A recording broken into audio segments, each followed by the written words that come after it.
జెండా ఎజెండాలను పక్కన పెట్టి దుబాక నియోజకవర్గ అభివృద్ధికి తన వంతుగా శక్తి వంచన లేకుండా కృషి చేస్తానని ఎమ్మెల్యే కొత్త ప్రభాకర్ రెడ్డి అన్నారు. గత ప్రభుత్వంలో రైతులకు ఎలాంటి సమస్య లేకుండా అన్ని రకాల చర్యలు ప్రభుత్వం తీసుకుందన్నారు. ప్రస్తుతం రైతులు యూరియా కోసం కూడా రోడ్లపై వచ్చి ధర్నాలు చేసే పరిస్థితి ఏర్పడిందని ఎద్దేవా చేశారు. సిద్దిపేట జిల్లా దుబ్బాక మండల కేంద్రంలోని గాంధీ చౌరస్తా వద్ద 79వ స్వాతంత్ర దినోత్సవాన్ని పురస్కరించుకొని త్రివర్ణ పతాకాన్ని ఎమ్మెల్యే కొత్త ప్రభాకర్ రెడ్డి ఆవిష్కరించారు. అదేవిధంగా ఎమ్మెల్యే క్యాంపు కార్యాలయం వద్ద బీఆర్ఎస్ నాయకులతో కలిసి జాతీయ జెండాను ఆవిష్కరించి వందనం సమర్పించారు. అనంతరం ప్రజలను ఉద్దేశించి ఆయన మాట్లాడారు. ఎందరో మహనీయుల త్యాగాల పోరాటాల ఫలితమే భారతదేశానికి స్వాతంత్రం లభించిందని ఆయన కొనియాడారు. రానున్న రోజుల్లో భారతదేశం అన్ని రంగాల్లో ముందుకెళ్లి ప్రపంచ దేశాలకు ఆదర్శంగా నిలవాలని ఆకాంక్షిస్తున్నట్లు తెలిపారు.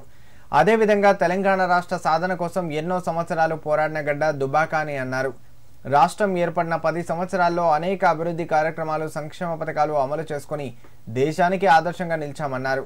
గత 10 సంవత్సరాల కాలంలో 90% వరకు ప్రాజెక్టుల నిర్మాణ పనులు జరిగాయని, మిగిలిన వాటిని ఈ ప్రభుత్వం ఏర్పడ్డ తర్వాత పూర్తి చేయలేకపోతుందని విమర్శించారు. అంతకుముందు స్వాతంత్ర దినోత్సవాన్ని పురస్కరించుకొని విద్యార్థులు భారీ ర్యాలీ నిర్వహించి పురవీధుల గుండా నృత్యాలు చేస్తూ అలరించారు. అనంతరం విద్యార్థుల వద్దకు వెళ్లిన ఎమ్మెల్యే సంభాషించి వారికి శుభాకాంక్షలు తెలియజేశారు. ఈ కార్యక్రమంలో ప్రజా ప్రతినిధులు, అధికారులు పాల్గొన్నారు.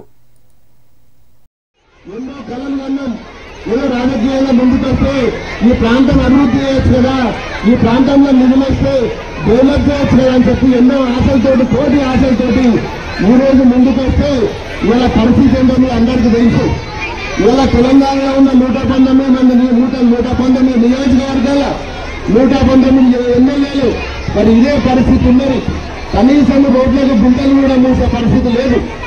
ఎక్కడైనా మరి రోడ్ల అధ్వానంగా ఉన్నాయి, పాఠశాలలు అధ్వానంగా, అదేవిధంగా ఆరోగ్య కేంద్రాలు కానీ, అంగన్వాడీ స్కూల్స్ కానీ, పాఠశాలలు కానీ మరి ఎక్కడైనా అస్తవ్యస్తంగా ఉన్న సమాజంలో మరి పూర్తిగా ఎంత 5 ఎంత మనం ఇవన్నీ కూడా గ్రహించాల్సిన అవసరమైన యువత మీద, మన పౌరుల మీద ఉన్నది. కాబట్టి దయచేసి మంచిని గ్రహించండి.